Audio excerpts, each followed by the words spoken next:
Kali ini kita membahas jalan cerita film dari film Extreme Job yang dirilis tahun 2019 yang disutradarai oleh Byung Hyun Lee. Naskah cerita ditulis oleh Seung Bae.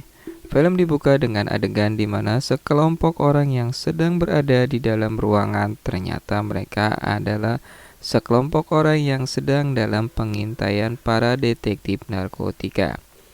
Ini diketahui oleh salah satu orang yang sedang bermain, membuka jendela yang ternyata sudah ada seorang wanita yang di luar jendela tengah bergelantungan.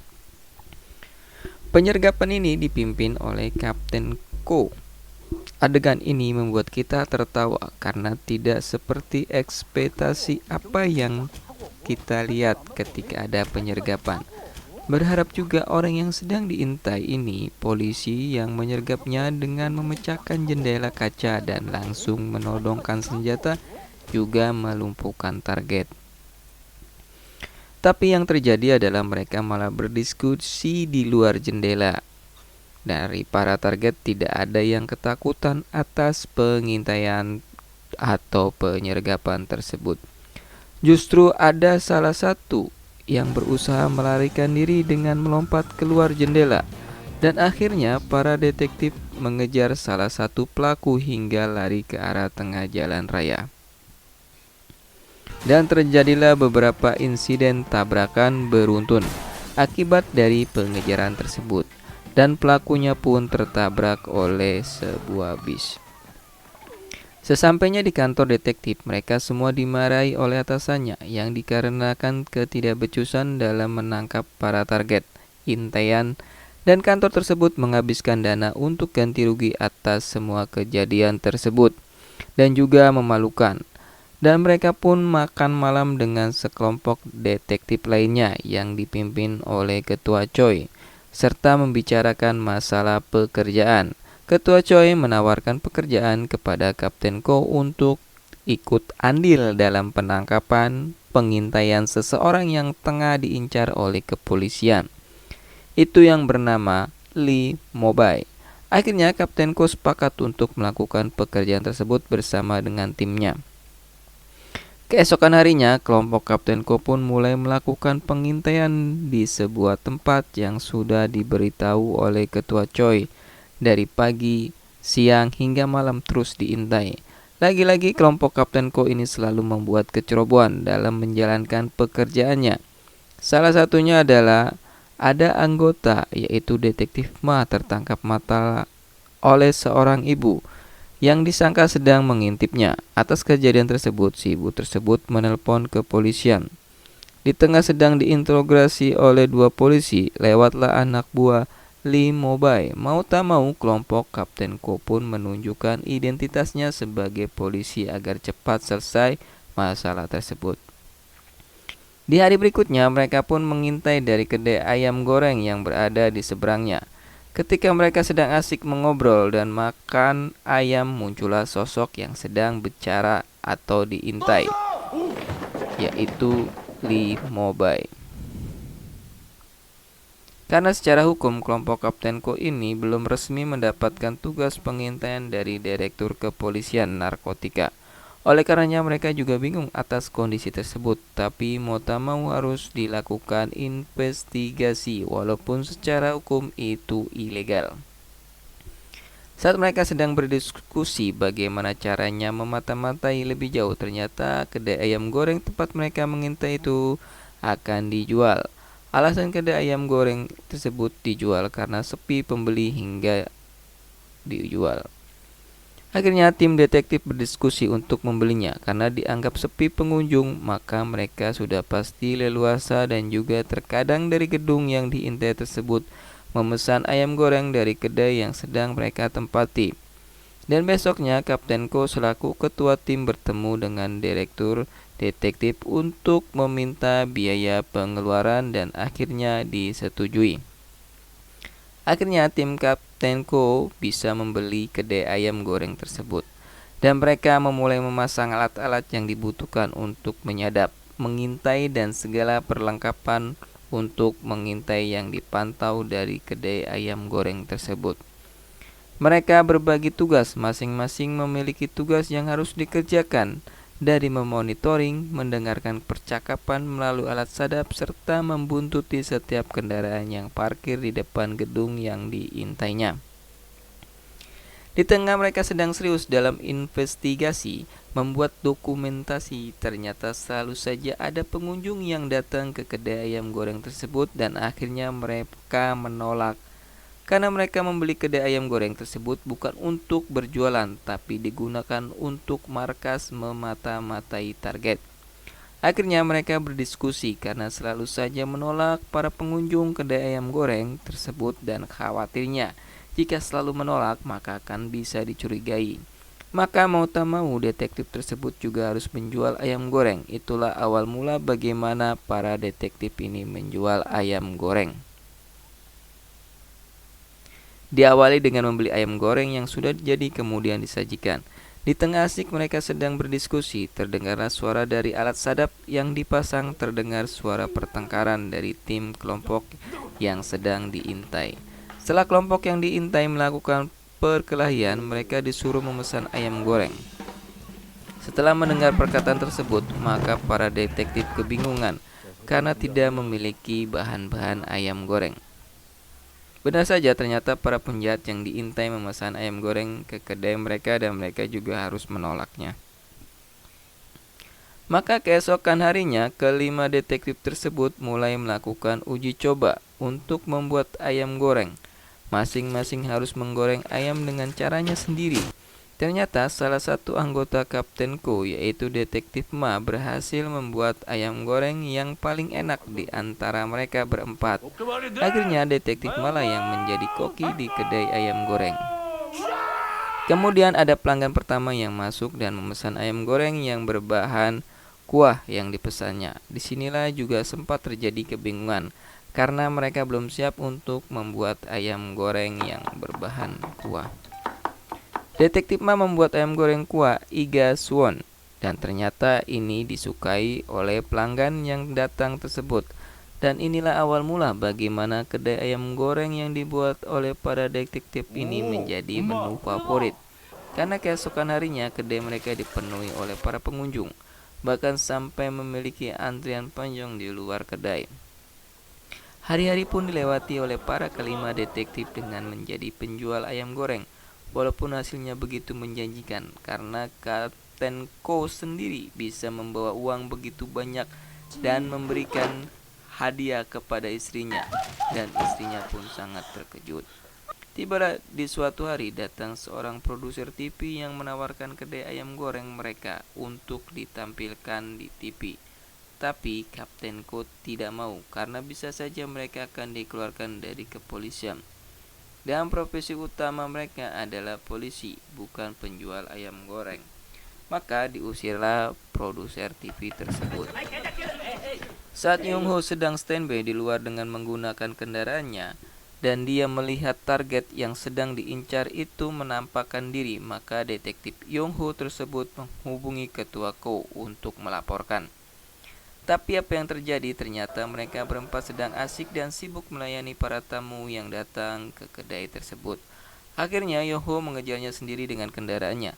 Tapi sial, Yong Ho tidak bisa mengikuti kendaraan kemana arah kedua mobil tersebut, karena pada saat di persimpangan jalan berpisah antara mobil yang satu dengan mobil yang keduanya. Dan akhirnya kembalilah Yong Ho ke kedai ayam goreng. Dan sesampainya di kedai ayam goreng, dimarahilah oleh ketua Ko karena tidak membantu teman-temannya yang tengah sibuk melayani para pengunjung kedai ayam goreng. Yong Ho pun marah kenapa saat dia menghubungi melalui handphone dan handy talkie atau HT tidak ada yang menjawab, karena baru saja ia mengejar target yang akhirnya kehilangan kemana tujuan target tersebut. Berharap mendapat simpati dari rekan-rekannya karena sudah mengejar target walaupun tidak diketahui kemana perginya. Tapi yang didapat adalah omelan dari para rekannya, termasuk ketua Ko, karena tidak membantu pada saat kedai ayam goreng sedang rame-ramenya. Dan mereka pun menceritakan keluh kesahnya dalam memasak, memotong bawang, membersihkan meja, dan menjadi kasir. Dan Yong Ho marah ini buka kedai demi menangkap kriminal atau menangkap kriminal demi buka kedai? Dan kenapa kedai ayam goreng ini malah laris? Dan keesokan harinya mereka menaikkan harga ayam gorengnya, berharap tidak ada lagi pelanggan yang mampir ke kedai ayam atas kenaikan harga tersebut. Tapi apa yang terjadi ternyata tidak berpengaruh pada para pengunjung.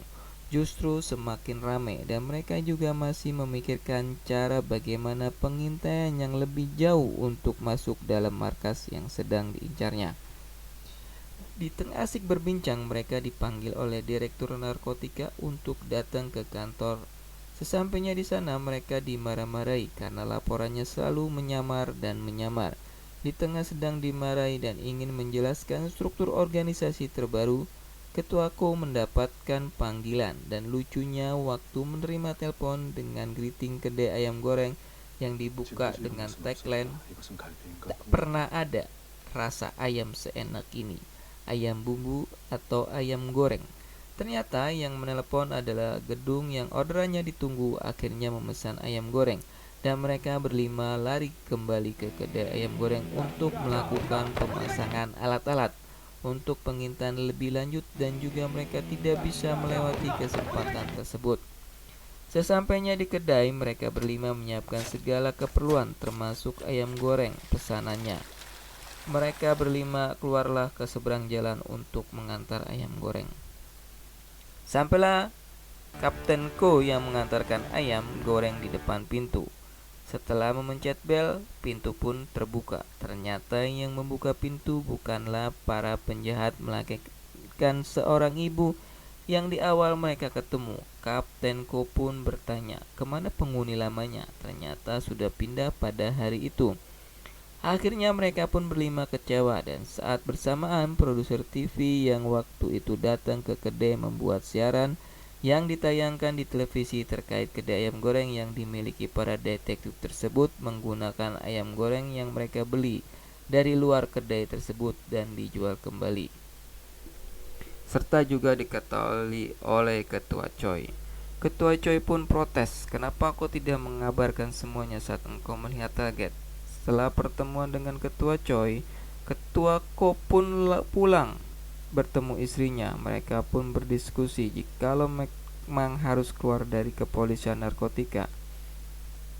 Istrinya pun tidak menjadi soal. Mulailah kita dengan lembaran baru. Dengan perkataan istrinya seperti itu yang menerima kondisinya pada saat itu membuat Ketua Ko menangis. Keesokan harinya mereka berlima yang tak sengaja berkumpul di kedai ayam goreng lagi. Di tengah mereka sedang berdiskusi, muncullah seseorang yang ternyata menawarkan kerjasama berupa franchise kedai ayam goreng. Mereka pun tidak bisa langsung percaya, karena kedai ayam goreng ini baru saja diterpa isu yang tidak mengenakan dan otomatis akan mengurangi pengunjung atau bahkan bisa tidak dipercayai kembali. Akhirnya seseorang yang bernama Jiung itu menawarkan kerjasama tersebut, menunjukkan uang 1 koper dan kartu nama untuk memastikan ketidakragu-raguan mereka berlima. Ternyata orang yang menawarkan kerjasama itu adalah orang suruhan dari Lee Mobai, atau orang yang selama ini sedang ditarget oleh mereka berlima, yang dimana kedai ayam goreng nantinya akan dijadikan sebagai kedok untuk berjualan narkoba. Setelah melakukan penyelidikan kepada Jiung, penurut mereka bersih, akhirnya dibukalah franchise kedai ayam goreng. Setelah dibukanya cabang-cabang kedai ayam goreng yang dijadikan kedok untuk berjualan narkoba dan dirasa lancar, akhirnya Lee Mobai menawarkan kerjasama kepada pemain narkoba lainnya, dan dimulailah kejadian demi kejadian di setiap cabang kedai ayam goreng. Mulai dari pelayanannya yang buruk dan pelanggan yang merasa bahwa ayam gorengnya ditambah dengan narkoba, serta perlakuan kasar terhadap pengunjung. Dan berita ini menyebar sosial media dan diketahui oleh para kelima detektif terkait berita tersebut. Dan akhirnya mereka melakukan penyelidikan, masing-masing mempresentasikan apa yang sudah dipantau terkait kejanggalan-kejanggalan yang terjadi dari order dari telepon lebih banyak dibanding orang yang makan di tempat ini. menjadi kejanggalan dan akhirnya mereka menyelidiki masing-masing tugas yang dipimpin oleh kapten yang saat ini menjadi kepala pemilik kedai ayam goreng. Setelah melakukan penyelidikan, penyamaran, dan menemukan bukti-bukti, ternyata yang membeli ayam goreng melalui telepon bukanlah benar-benar menginginkan ayam goreng, tapi ternyata di dalam paket ayam goreng terdapat bungkus narkoba. Detektif Kopun dan lain-lainnya menemukan bukti bahwa benar-benar itu adalah para pengguna narkoba dan kedai ayam gorengnya digunakan untuk kedok sebagai penjualan narkoba. Setelah masing-masing menjalankan tugas dan kini giliran detektif Ma yang ditugaskan untuk lebih tegas kepada para pelayan yang tidak bisa diatur dan disinilah terjadi perkelahian dan detektif Ma akhirnya kalah dan tersungkur. Setelah diketahui identitas dari detektif Ma bahwa dia ternyata adalah polisi yang langsung juga diketahui oleh Lee Mobai, akhirnya dia menjerit histeris kesal. Setelah detektif Ma sadar, akhirnya dia coba untuk melepaskan ikatan talinya, tapi mendapat perlawanan dari musuh dan terjadilah perkelahian yang sangat sengit. Akhirnya detektif Ma mampu melumpuhkan beberapa kelompokan penjahat. Setelah mampu melumpuhkan beberapa komplotan penjahat, detektif Ma akhirnya mengikuti truk yang hendak menuju pelabuhan peti kemas.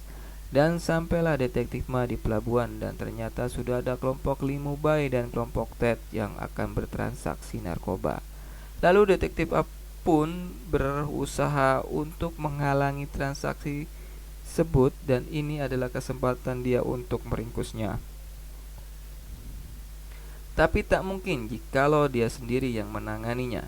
Dia pun berusaha menyalakan sirene polisi dari handphonenya untuk menakut-nakuti para kelompok tersebut. Dan terjadilah perkelahian kelompok Lee Mobai dan kelompok Ted. Di tengah perkelahian antara dua kelompok tersebut, akhirnya menyusullah keempat detektif ke pelabuhan. Dan akhirnya bertemu dengan Lee Mobai dan kelompoknya. Terjadilah perkelahian yang tidak seimbang antara 5 dan melawan beberapa orang yang lebih dari 10. Di sini kita akan melihat ketidaksanggupan 5 detektif itu berkelahi dengan kelompok Lee Mubai karena cukup sangat banyak kelompok tersebut, dan juga dari awal kita melihat bahwa kalimat detektif ini termasuk yang paling ceroboh dan dari tampilan juga begitu culun, jadi tidak bisa berkelahi. Tapi apa yang terjadi? Mereka itu semuanya adalah Yong Ho, tentara angkatan laut, detektif Ma, mantan atlet judo nasional, detektif Chang, juara Muay Thai, Jae-hoon, mantan atlet baseball, Kapten Ko dikenal orang yang tidak bisa mati karena itu ditusuk, ditabrak, masih saja hidup. Saat melihat 5 detektif itu bisa menangani anak-anaknya, maka berusaha kaburlah Lee Mubai. Hal ini diketahui oleh Kapten Ko dan mengejarnya. Lantas terjadilah perkelahian antara Kapten Ko dengan pengawalnya. Di sini Kapten Ko juga tertembak oleh Lee Mubai. Saat tengah berkelahi, Kapten Ko datanglah Kapten Ma untuk membantu, tapi ternyata dia juga tidak bisa melawan pengawal dari Lee Mubai. Dan datanglah detektif Jang yang akhirnya berduel dengan pengawal dari Lee Mubai dan akhirnya bisa dikalahkanlah pengawal tersebut. Tapi Lee Mubai berhasil melarikan diri menggunakan speedboat. Dan Kapten Ko sudah berada di speedboat juga dan terjadilah duel di antara mereka yang dimenangkan oleh Kapten Ko. Dan akhirnya kelima detektif pimpinan Kapten Ko berhasil meringkus kelompok Ted, Chang, dan terutama kelompok Lee Mubai. Lalu bagaimana dengan kedai ayam gorengnya? Sayang tidak diceritakan kembali. Begitulah cerita dari film Extreme Job, yang filmnya dipenuhi dengan kekocakan dan action dari para pemainnya. Memang cukup menghibur. Sekian, terima kasih, sampai jumpa di jalan cerita film berikutnya.